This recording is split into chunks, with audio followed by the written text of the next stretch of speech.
This episode has again prepared 3 captivating topics from current events in space flight. We commence in French Guiana, where the Ariane 6 launch vehicle underwent its long static fire. In the second topic, we examine the advancement of the highly attractive yet still unapproved Europa Lander mission. Today's episode will end with an impressive photograph from the James Webb Telescope. Its infrared eye will transport us to the nucleus of our galaxy.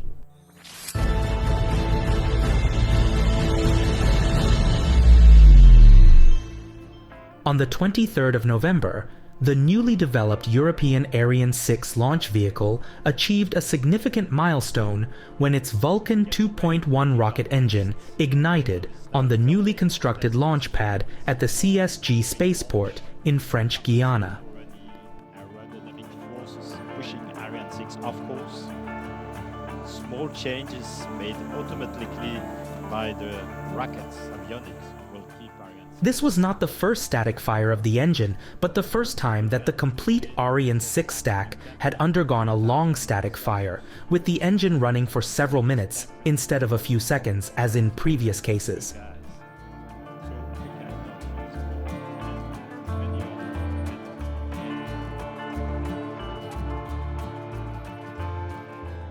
The Vulcan 2.1 engine on the Ariane 6 core stage is an upgraded version of the Vulcan engine that had been employed on Ariane 5, boasting increased efficiency, lighter weight, and reduced manufacturing costs.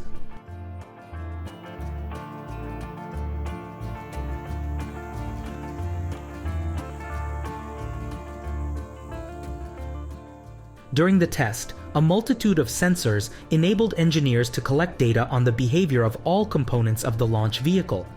Ariane 6 remained on the launch pad throughout the duration of the test.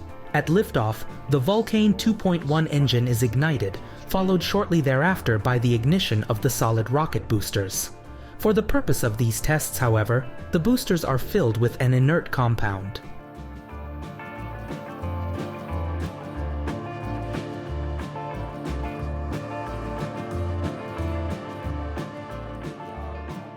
The test yielded valuable data for further development, despite being shorter than anticipated.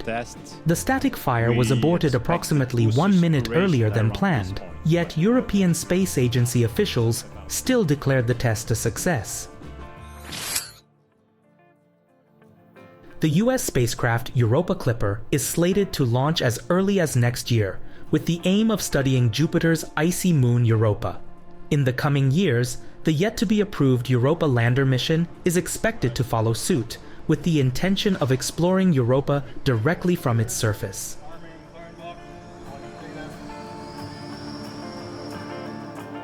Alright, here we go. 3, 2, 1, run.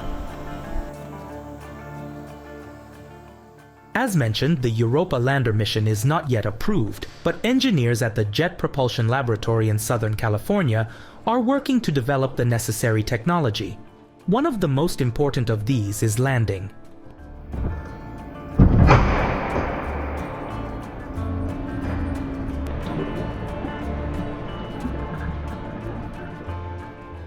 Given that the surface of Europa has not been mapped at high resolution yet, a task that will be undertaken by the Europa Clipper mission, it is known that the terrain can be treacherous, with rough and jagged features.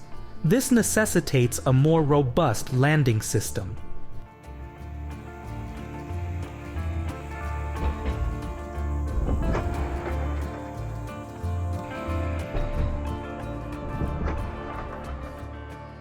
The test prototype of the lander features 4 legs, each of which contains 2 joints analogous to the human knee and hip. The system is designed such that the leg joints remain unlocked after contact with the surface, only locking when the lander's belly touches the ground.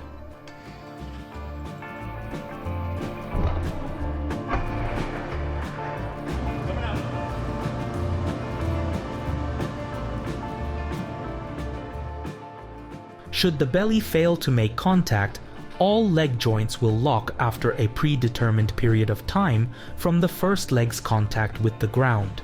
These tests are conducted to ascertain the landing system's ability to cope with various scenarios, with the ultimate goal of verifying that the lander can land on uneven terrain without toppling over.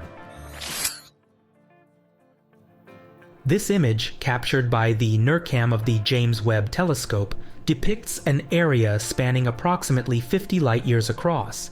It is a view of the densely populated nucleus of the Milky Way, wherein 500,000 stars are visible in the Sagittarius C region.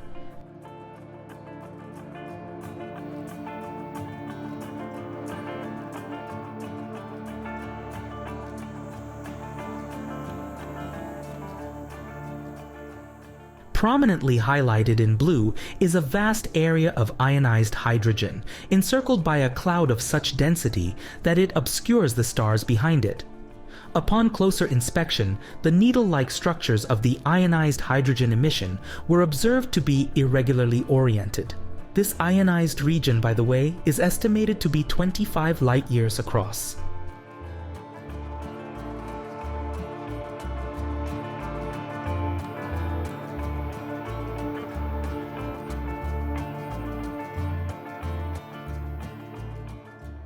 Additionally, a cluster of protostars, which are stars in the process of accruing mass, is forming visible outbursts. These protostars shine bright in the vicinity of a large dark cloud. This may suggest that they are emerging from the cloud's protective cover and will soon join the other stars in their neighborhood. You have also probably noticed smaller dark clouds resembling holes in the starfield, which are also present.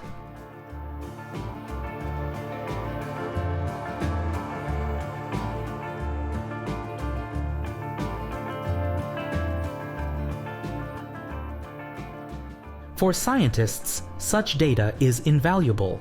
Owing to the resolution and precision afforded by the James Webb Telescope, astronomers are only just beginning to unlock the abundance of data the telescope has yielded on this region.